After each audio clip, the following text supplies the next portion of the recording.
मुंबई, शहर जो कभी सोता नहीं। लेकिन इस रात रोहन के लिए ये शहर एक डर का जंगल बन गया था। देर रात का टाइम था, बारिश जोर से पड़ रही थी। टैक्सी स्टैंड पे सिर्फ एक टैक्सी खड़ी थी। भैया, अंधेरी ईस्ट? रोहन ने पूछा। ड्राइवर ने बिना कुछ बोले हाँ में सिर हिला दिया। रोहन टैक्सी में बैठ गया। टैक्सी तेज गति से चलने लगी। बारिश की बूंदें खिड़कियों से टकरा रही थीं। ड्राइवर चुपचाप गाड़ी चला रहा था। रोहन को बेचैनी होने लगी। ये ड्राइवर कुछ ज्यादा ही खामोश था। भैया, एसी थोड़ा तेज कर दो, रोहन ने कहा। ड्राइवर ने कोई जवाब नहीं दिया। वो बस गाड़ी चला रहा था। उसके चेहरे पे एक अजीब सी मुस्कान थी। भैया, क्या आप सुन रहे हैं? रोहन ने फिर पूछा। ड्राइवर ने अचानक गाड़ी एक तरफ रोक दी। अंधेरी ईस्ट, उसने एक ही सांस में कहा। उसकी आवाज भारी और डरावनी थी। रोहन के दिल की धड़कन तेज हो गई। ये ड्राइवर नॉर्मल नहीं था, कुछ तो गड़बड़ थी।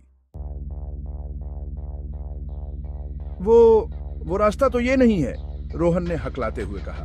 ड्राइवर ने फिर से गाड़ी चलानी शुरू कर दी। इस बार वो और भी तेज चला रहा था।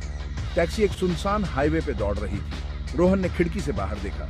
दूर कहीं एक बोर्ड दिखा, वसई 10 किलोमीटर। ये तो बिल्कुल गलत रास्ता था। भैया, ये कहाँ जा रहे हैं हम? रोहन ने चीख कर कहा। ड्राइवर ने कोई जवाब नहीं दिया। उसने अपना एक हाथ ऊपर उठाया। उसके हाथ पे खून के धब्बे थे। मौत का सफर। रोहन की सांस तेज हो गई।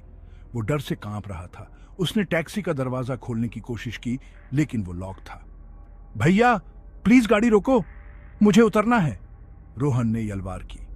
ड्राइवर ने हंसना शुरू कर दिया। उसकी हंसी में मौत का साया था। अब तुम कहीं नहीं जा सकते, उसने कहा। टैक्सी जंगल के अंदर घुस गई। पेड़ बड़े बड़े और डरावने थे। चांद की रोशनी भी अंदर तक नहीं आ रही थी। जंगली खौफ। टैक्सी एक खौफनाक जगह पे आके रुकी। चारों तरफ जंगल ही जंगल था। ड्राइवर ने गाड़ी से उतरकर दरवाजा खोला। निकलो, उसने हुक्म दिया। रोहन डर के मारे हिल भी नहीं सकता था। क्या क्या चाहिए आपसे? उसने कहा। ड्राइवर ने एक खंजर निकाला। चांदनी में खंजर चमक रहा था। तुम आज मेरी आखिरी सवारी हो, उसने कहा।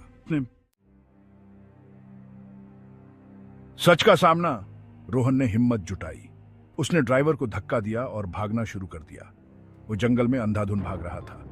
ड्राइवर उसके पीछे भागा। तुम भाग नहीं सकते, वो चीख रहा था। रोहन ने एक तेज पत्थर उठाया और ड्राइवर पे फेंका। पत्थर ड्राइवर के माथे पे लगा। ड्राइवर चीखते हुए नीचे गिर पड़ा। रोहन भागता रहा। आखिरकार वो एक सड़क पे आ गया। दूर एक ट्रक आती दिखाई दी। रोहन ने हाथ उठाया। ट्रक रुक गई। रोहन ने ट्रक ड्राइवर को सब कुछ बताया। ट्रक ड्राइवर ने पुलिस को फोन किया। पुलिस ने ड्राइवर को गिरफ्तार कर लिया। वो एक सीरियल किलर निकला। उसने कई लोगों का कत्ल किया था। रोहन बच गया था, लेकिन उस रात का डर हमेशा के लिए उसके जहन में बैठ गया।